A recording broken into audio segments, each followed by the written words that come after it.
संस्कृत संस्कृति संरक्षकाः विद्वद्धोरेयाः संस्कृतरसिकाश्च सादरं वन्दनम्। भाषा भूषा भोजनञ्च संस्कृतेः परिचायकाः आधारस्तम्भाश्च इति निश्चप्रचम्। भारतस्य पश्चिमे समुद्रतटे हरिहर पवित्रकृते क्षेत्रे विलसन् श्री सोमनाथ संस्कृत विश्वविद्यालयः गुर्जरस्थितः एकमात्रं संस्कृत विश्वविद्यालयः संस्कृतेः संस्कृतस्य च संरक्षणाय कटिबद्धः पूर्णता गौरवाय इति सूत्रं संगृह्य स्वलक्ष्यसिद्धये यतमानः तिष्ठति। किञ्च विद्योपासक शिष्यगानरणिते दिशा शुभा शोभते विद्या पुष्प प्रवास पंडित गुरु भृंगेर्मुदा राजुते शास्त्रोद्घोष चयंच विश्वफलके दीपायमाने रतः भाति श्रीयुत सोमनाथ इति पुतो विश्वविद्यालयः।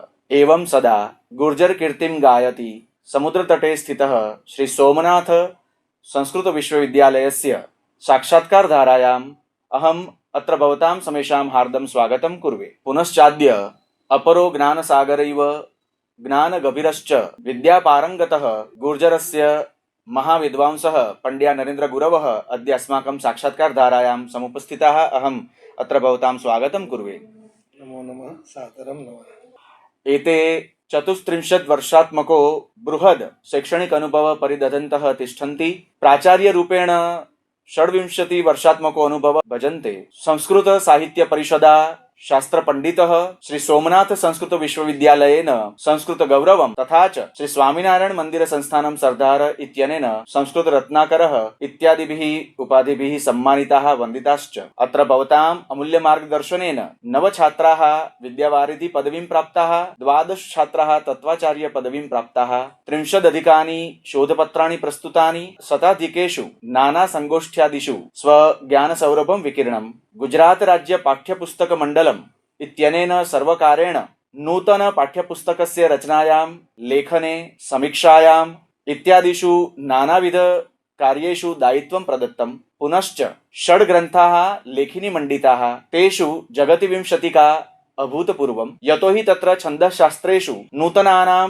20 छन्दानां प्रकल्पो वरीवर्ति। विश्वविद्यालयेषु प्रचलितेषु प्रबंधन समितौ, शैक्षणिक समितौ, वित्त परिषदि इत्यादिषु नानाविध परिषत्सु दायित्वं सेवितं। विश्वविद्यालयस्य विज्ञानम् एवं अभिनव विद्या इति संकाये अध्यक्षं भजन्। अपि च श्री सोमनाथ संस्कृत विश्वविद्यालये कार्यकारी कुलपति रूपेण, कार्यकारी कुलसचिव रूपेण च दायित्वम् आभजितम्। अधुनापि यथा निदेशं सेवारताः सन्ति। लेखनाद् अधिकं तु संस्कृत परम्परायाः परिरक्षणे अत्र भवताम् अधिकं लक्ष्यम् इति दरीदृश्यन्ते। संस्कृत परम्परा शैल्या बहवः छात्राः पाठिताः, अपि च ते छात्राः अधुनापि भारत भारती सेवां रताः दृश्यन्ते। गुर्जर स्थितानां नैक साधु महापुरुषाणां प्रीतिभाजनाः इमे भागवत प्रवीणाः जनसमाजे भागवत कथा पीयूषं पाययन्तः महोपकारं कुर्वन्तः तिष्ठन्ति। सत्यं खलु अत्र त्वरते मे मनो यत् द्वारे शिक्षण संकुलस्य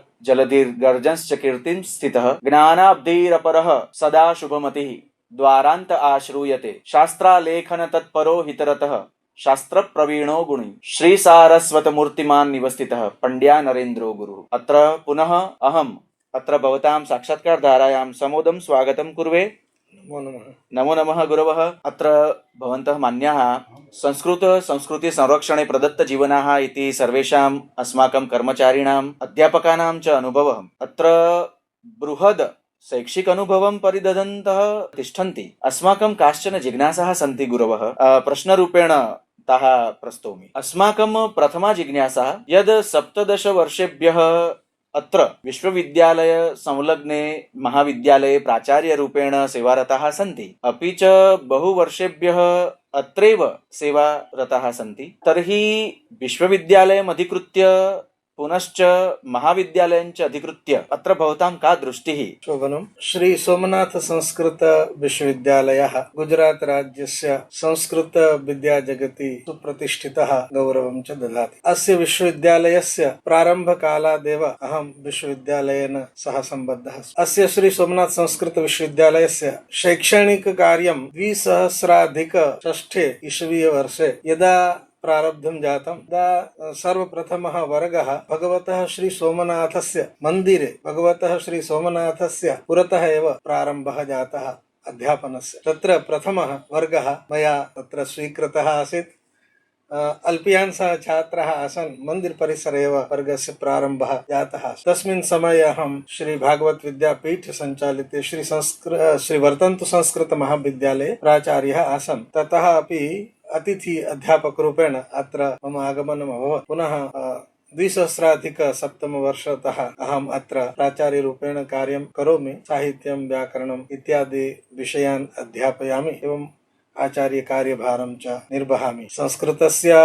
संस्कृतेश्च सेवाशीलः एषः विश्वविद्यालयः वर्तते। एवं च संस्कृतिः संस्कृतनिष्ठा भवति। विश्वविद्यालयस्य कार्यं संस्कृतस्य संस्कृतेश्च संशोधनस्य च प्रचारप्रसारात्मकं वर्तते। अस्माकं विश्वविद्यालये विविधानि शास्त्राणि अध्याप्यन्ते। वेदाः, वेदाङ्गानि, पुराणानि, साहित्यं, दर्शनशास्त्राणि, एतानि सर्वाणि शास्त्राणि अत्र अध्याप्यन्ते। संस्कृतभाषायां छात्राणाम् उत्सुकता भवति। एवं च ये छात्राः आगच्छन्ति ते विनम्राः, विवेकिनः, संस्कृति संस्कार संरक्षकाः भवन्ति। एवं च सात्विकः परिसरः एषः वर्तते इति अस्माकं कृते महतः प्रमोदस्य विषयः वर्तते। संस्कृतविद्या समाराधनां ये कुर्वन्ति तैः निरन्तरम् एव प्रयत्नशीलैः भवितव्यं भवति। अतः अहर्निशं छात्राः अपि अध्यापकाः अपि अत्र प्रामुख्येन अध्ययन अध्यापन कर्मणि निरताः सन्ति। एवं च विश्वविद्यालयस्य अन्यानि अपि कार्याणि भवन्ति। तत्र अस्माकं छात्राः सर्वे अपि सम्बद्धाः भवन्ति एवं स्वकीय शास्त्राणामपि अध्ययनं कुर्वन्ति। अध्ययनं च कृत्वा यत्र तत्र ते अध्यापन कार्ये अपि संलग्नाः भवन्ति। कथाकाररूपेण कथा प्रवचनादिषु अपि संलग्नाः भवन्ति। एवं प्रकारेण ते संस्कृतस्य संस्कृतभाषायाः शास्त्राणां च प्रचारं प्रसारं कुर्वन्ति। स्वजीवनमपि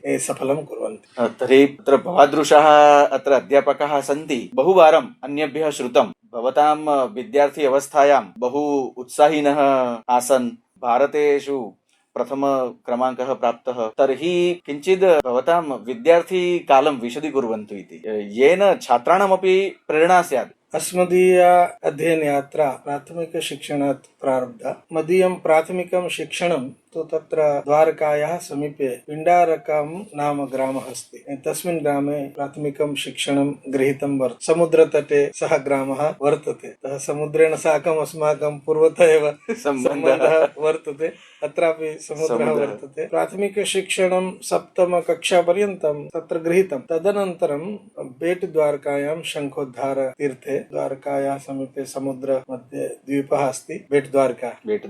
तत्र श्रीकृष्ण संस्कृत पाठशाला वर्तते। तत्र मया प्रथमा कक्षायाः मध्यमा कक्षायाः अध्ययनं कृतं। साहित्यं, व्याकरणम् एवं च सन्ध्यावन्दनं, षट्कर्माणि इत्यादिकम् अध्ययनं तत्र सम्पन्नं जातं। तत्रापि नैके गुरवः आसन्, येषां कृपाप्रसादेन अस्माभिः संस्कृतस्य अध्ययनं। पुनः ततः भागवत विद्यापीठे श्री वर्तन्तु संस्कृत महाविद्यालयः अस्ति। तत्र स्थित्वा शास्त्रीकक्षायाः अध्ययनं कृतं। शिक्षाशास्त्री कक्षापि भावेन संस्कृत पाठशाला वर्तते, तत्र कृतम्। एवं आचार्यकक्षापर्यन्तं पुनः तत्र अध्ययनं मम सम्पन्नं। साहित्यं, व्याकरणं, श्रीमद्भागवतं, वेदान्तशास्त्रं, किञ्चित् न्यायशास्त्रमपि गुरूणाम् अनुग्रहेण किञ्चित् अधीतम्। एवं प्रकारेण अस्माभिः अध्ययनं कृतं। संस्कृत विद्या क्षेत्रे विशेषतः श्रीमद्भागवत पुराणे यथा भगवान् श्रीकृष्णः सुदामदेवेन सह वार्तालापं करोति, तदा वदति एकं वाक्यं, गुरोरनुग्रहेण एव पुमान् पूर्णः प्रशान्तये। गुरुजनानाम् अनुग्रहेण अस्माभिः अध्ययनं क्रियमाणम् आसीत्। तस्मिन् समये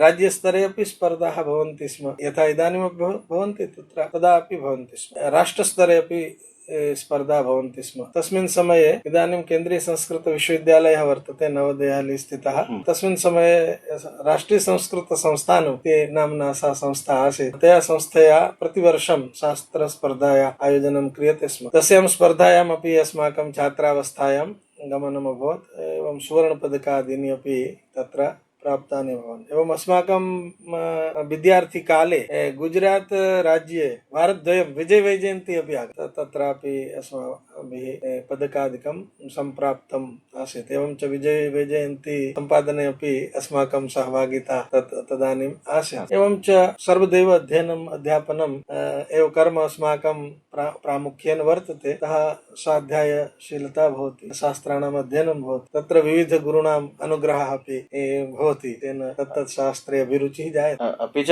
कठोरपरिश्रमः कीदृशः कृतः इति यदा किञ्चित् वदन्ति चेत् तदा अस्माकं कृते अपि प्रेरणा स्यात्। कठोरपरिश्रमस्तु शास्त्राध्ययनं प्रामुख्येन प्रायेण समयस्य यापनं शास्त्रपठने पाठने कर्तव्यम् इति आसीत्। कारणं गुरवः वयं पश्यामः यद् अधुनापि यदा कदापि समयः वर्तते चेत् तदा अधुनापि सूत्राणां पाठे रताः एव सन्ति। एवं च इदानीं छात्राणां कृते यायाः व्यवस्थाः सुलभाः भवन्ति, अस्माकं समये प्रारम्भकाले तथा विधाव्यवस्था नासीत्। विशेषतः बेट्द्वारकायाम् अस्माकम् अध्ययनम् आसीत्। तस्मिन् समये तु स्वयमेव कूपात् जलं गृहीत्वा स्नानादिकं सम्पादनीयं, वारद्वयमेव तत्र भगवन्मन्दिरे भोजनार्थं गन्तव्यं, तत्रापि एकवारमेव परिवेषणं भवति।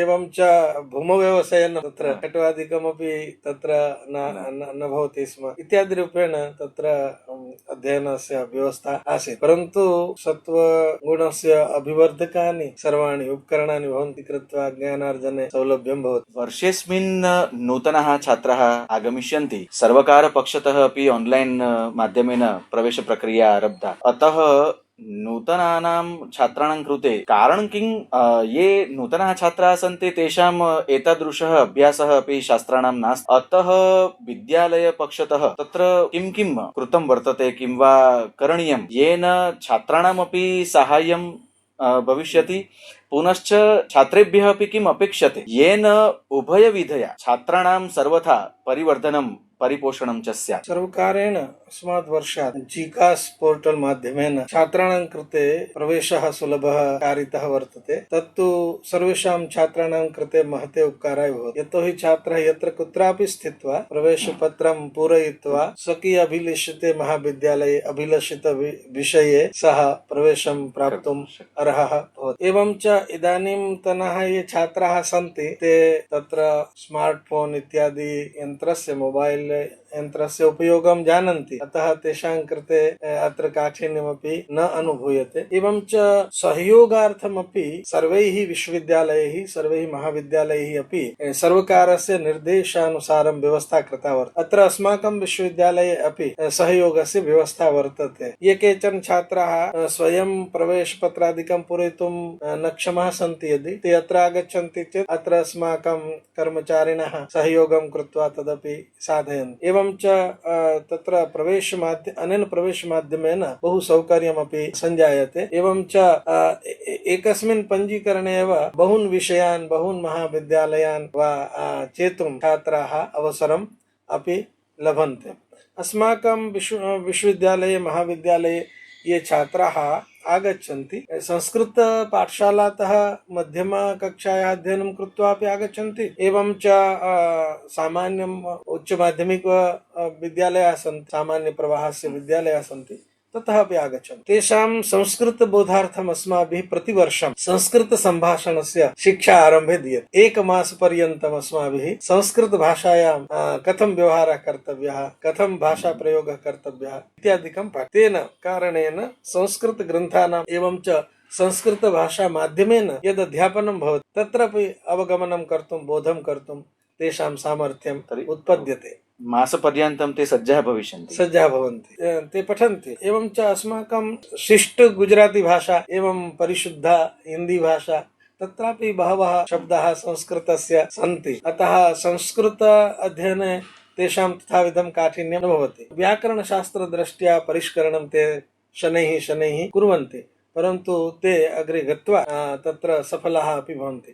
अस्माकं महाविद्यालये बहवः छात्राः तथा भवन्ति ये कॉमर्स विद्याशाखातः आगच्छन्ति, विज्ञान विद्याशाखातः संस्कृते सम्यक्तया प्रवेशं कृत्वा स्वकीयां गतिं साधयन्ति। स्वशास्त्राध्ययनमपि कर्तुं व्याकरणादि शास्त्राध्ययनमपि कुर्वन्ति। छात्राणां कृते किं करणीयं भवति येन तेषां कृते अपि सौविध्यं स्यात्? छात्राः अधिकाधिकमत्र प्रवेशं प्राप्य अध्ययनं कुर्युः, तद् तेषां कृते अपि लाभाय वर्तते। अस्माकं विश्वविद्यालयस्य यत् कार्यं वर्तते तत्रापि साफल्यं जायते। अत्र सौविध्यं सर्वविधम् उपलभ्यते। छात्राणां कृते उत्तमा निवास व्यवस्था, उत्तमा शिक्षण व्यवस्था विद्यते। परिसरः अपि सुमनोहरः वर्तते। अस्माकं बृहस्पति ग्रन्थालयः अपि विशालः ग्रन्थालयः वर्तते। एवं च प्राचीन अर्वाचीन उभयरीत्या अत्र संस्कृतभाषायाः शास्त्राणां च अध्ययन अध्यापनं भवति। विशेषतः अत्र विश्वविद्यालयः वर्तते, एवं च सोमनाथ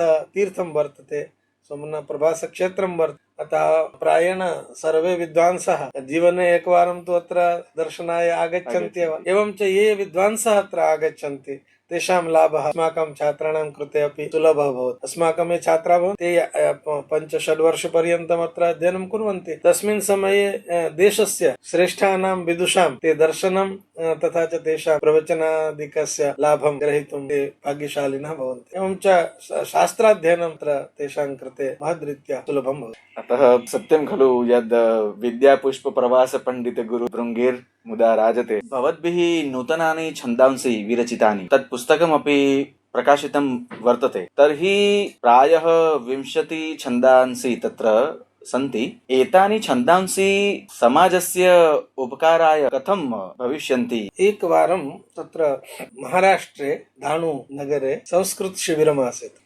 तत्र अहमपि अध्यापनार्थं गतवान्। तदा छन्दशास्त्रविषये वर्गः तत्र स्वीकृतः आसीत्। तस्मिन् वर्गे अस्माभिः वृत्तिरत्नाकरग्रन्थे 6 अध्याये छन्दो विषये 6 प्रत्ययाः सन्ति, तेषां विषये परामर्शः कृतः। एवं च तत्र प्रस्तारमाध्यमेन नूतनानामपि छन्दसाम् आविर्भावः भवितुं शक्यते इति ज्ञात्वा तदनन्तरं शनैः गते काले अस्माभिः अपि जगति छन्दो विषये विस्ताररीत्या कथं नूतन छन्दसां निर्माणं कर्तुं शक्यते इति विचार्यते। एवं च पूर्ववर्ती ग्रन्थेषु पिङ्गला च छन्दसूत्रेषु एवं वृत्तरत्नाकरे छन्दोमञ्जर्यां हेमचन्द्राचार्याणां छन्दोनुशासनं वर्तते। तत्र जगति छन्दो विषये विविधाः प्रकाराः वर्णिताः सन्ति। तान् प्रकारान् अपहाय अन्ये केचन प्रकाराः सम्भवितुमर्हन्ति न वा इति विचार्य अस्माभिः नूतन 20 छन्दसां तत्र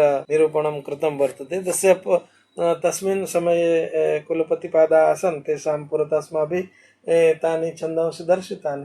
तदा तैः प्रेरणा दत्ता कि एतेषां छन्दसां ग्रन्थबद्धरूपेण अत्र प्रकाशनं भवतु। अतः अस्माभिः सुगमा तारङ्गं सीतारामं, मधुरा शिशुहृदया सुवंशिका, सुचन्दिरा मधुरतरा, सुयत्नं सुरत्नं, मदना सुगति मंजुलं, मार्दवं रसिकं, मोरारी मानसं, मंगला कुसुमकलि, रुचिरुपादा मृदुपदी इति छन्दसां तत्र आविष्कारः कृतः वर्तते। एवं तत्र गुरुलघु व्यवस्था अपि केन प्रकारेण भवति इत्यादि तत्र निरूपितं वर्तते। अतः छन्द नाम अपि नूतनतया दत्तं, छन्दो लक्षणमपि नूतनतया दत्तम्। एवं तस्य छन्दसः उदाहरणम् इदं नूतनं छन्दः भवति। अतः नूतन छन्दसः उदाहरणमपि नूतनपद्यरूपेण अस्माभिः प्रत्येक छन्दसः उदाहरणपद्यमपि निर्माय तत्र स्थापितं वर्तते। एवं लक्ष्यलक्षणस्य कथं संगति भवति इत्यादिकं निरूपितम्। तर्हि अत्र यावन्ति नामानि अधुना एव उक्तानि, परन्तु तत्र यथा सीतारामं, सुमञ्जुला इत्यादिकं वर्तते, तदा किमपि तत्र आचार्य एवं सूचितं किं वा तत्र अन्यत् किमपि मनसि निधाय किमपि एवं नामानि संरक्षितं किं वा छन्द लक्षणं किं वा तत्र बन्धारणम् अनुसृत्य किमपि? तत्र छन्दसां नामानि तु अस्माभिः स्वयं परिकल्पितानि सन्ति। एवं च गेयतारूपेण तेषां प्रयोगः कथं कर्तुं शक्यते तत्सर्वम् अस्माभिः लक्षणग्रन्थेषु अत्र प्रतिपादितं वर्तते। लगा लगा लगा लगा इति तत्र भवति संगतिः गेयता। तर्हि सुगमा इति नाम कृत्वा, नाम तु स्वयं यदि सुराणां ज्ञानमपि अपेक्षितम्, अपि च तत्र किञ्चित् सङ्गीतस्य ज्ञानं, यतोहि शास्त्रेषु एवमेव उक्तं यद् गीतं वाद्यं नृत्यं च त्रयं सङ्गीतम् उच्यते। अतः छन्दसां नूतनानां छन्दसां निर्माणे तु अधिकतया ज्ञानं स्यात् चेत् तदा एव किमपि सुराणां ज्ञानं, किमपि तत्र बन्धारणकक्षायाः ज्ञानं, किमपि तथा कथं तत्र गानपद्धतिः स्यात् इत्यादिकं सर्वं परिकल्प्य एव कर्तुम् एवं पारयितुं शक्यते। अतः महोपकाराय अपि च शास्त्रपरम्परायाः अभिवर्धनमपि जातम् इति सत्यं वक्तुं शक्यते। अनेन छात्रेभ्यः कमपि उपदेशं दातुम् इच्छन्ति चेत् कः उपदेशः? छात्रास्तु विद्यार्थिनः भवन्ति, अन्तेवासिनः उच्यन्ते। अतः छात्राः गुरूणां छत्ररूपाः भवन्तु, सरस्वत्याः अपि छत्ररूपाः भवन्तु, तापं परिश्रमम् अपहरन्तु एवं विद्याम् अर्जयन्तु। अस्माकं गुरवः श्री रामदास कौंडिन्य गुरुचरणाः बारम्बारं वदन्ति स्म, बालानाम् अध्ययनं तपः, अर्थात छात्राणाम् अध्ययनं तपः। एवं अस्माकं गुरवः श्री रामचंद्र जोशी न्यायाचार्य गुरवः आसन्। ते अपि करपात्री महाराजानां स्मरणं कृत्वा ते अनेकवारं वदन्ति स्म, आवृत्तिर्बोधादपि गरीयसी। अतः शास्त्राणां सद्ग्रन्थानां पुनः पुनः आवर्तनं कर्तव्यम्। अन्तेवासिनः ग्रन्थस्य अन्तिके वसन्तु, गुरोः समीपे वसन्तु, निवासं कृत्वा अध्ययनं कुर्वन्तु। अस्माकं शास्त्रेषु ज्ञायते अष्टगुणा बुद्धिः अस्ति, शुश्रूषा श्रवणं चैव ग्रहणं धारणं तथा ऊहापोहोर्थ विज्ञानं तत्त्वज्ञानं च ते गुणाः। अतः छात्राः अपि शुश्रूषाशीलाः भवेयुः, श्रवणशीलाः भवेयुः, ग्रहणधारणशीलाः भवेयुः। तादृशाः छात्राः भूत्वा तेषां समयाधिकाधिकं काव्यशास्त्रादि पठने गच्छेत्। तैः यत्किमपि शास्त्रं स्वीकृतं वर्तते तत् शास्त्रस्य ज्ञानं स्यात्। एवं च अङ्गभूतानाम् उपकारकाणाम् अपि अन्येषां विषयाणां ज्ञानम् आवश्यकं भवति, यतोहि अस्माकं शास्त्राणि परस्परं सम्बद्धानि भवन्ति। अथ च संस्कृत क्षेत्रे काणादं पाणिनीयं च सर्वशास्त्रोपकारकम्। यस्मिन् कस्मिन्नपि शास्त्रे छात्रः अग्रे गन्तुम् इच्छति, परन्तु तेन न्यूनातिन्यूनम् एवं च अस्माभिः बहुवारम् उच्यते मालती माधवे नाटके भूति कवि कथयति, शास्त्रे प्रतिष्ठा सहजश्च बोधः प्रागल्भ्यमभ्यस्त गुणा च वाणी कालानुरोधः प्रतिभा नवत्वम् एते गुणाः कामदुगाः भवन्ति। छात्रजीवने अपि इमे गुणाः कामदुगाः भवन्ति। धन्यवादः गुरवः। अधुना शीघ्रप्रश्नोत्तरीरारभ्यते, तत्र झटिति उत्तराणि देहि। अस्माकं प्रथमः प्रश्नः, भागवतस्य प्रियः श्लोकः? भागवतस्य तु नैके श्लोकाः अस्माकं कृते प्रियाः अधिकः सन्ति। प्रियः तत्रापि जन्माद्यस्य तोऽन्वयादितरतः वराहपीडं नटवरवपुः निगमकल्पतरोर्गलितं फलं जयति ते दिकं जन्मना व्रजः तव कथामृतं तप्तजीवनम्। तेषु अधिकः प्रियः कः? जन्माद्यस्य गीतायाः प्रियः श्लोकः? निर्माणमोहाजितसङ्गदोषः। प्रियं शास्त्रं? भागवत। शास्त्रेभ्यः प्रियं पात्रं? भगवान् श्रीकृष्णः। संस्कृते बहव्यः शाखाः, का च रोचते? साहित्यं व्याकरणं वेदान्तम् तु वेदान्त शास्त्रं। गद्यं वा पद्यं वा किं रोचते? प्रियं काव्यं? रघुवंशं। प्रियं पद्यं? वागर्थाविव सम्पृक्तम्। प्रियं नाटकं? अभिज्ञान शाकुन्तलम्। प्रियः लेखकः? व्यास महर्षिः। प्रियः रसः? शान्तरसः भक्तिरसश्च। साहित्य संप्रदायेषु प्रियः संप्रदायः? रस संप्रदायः अलङ्कार। प्रियो अलङ्कारः? उपमा अलङ्कार। प्रियं छन्दः? प्रियं छन्दः उपजातिः। प्रियो अध्ययन विषयः? साहित्यं व्याकरणं वेदान्तः पुराणम्। प्रियो अध्यापन विषयः? इमे एव विषयाः। प्रिया संशोधन शाखा? साहित्य विद्या। धन्यवादः गुरवः, यदस्माकं साक्षात्कारधारायाम् अद्य भवतां मार्गदर्शनं प्राप्त। पुनः एकवारं जय सोमनाथ। भवद्भ्यः अपि सादरं नमो नमः।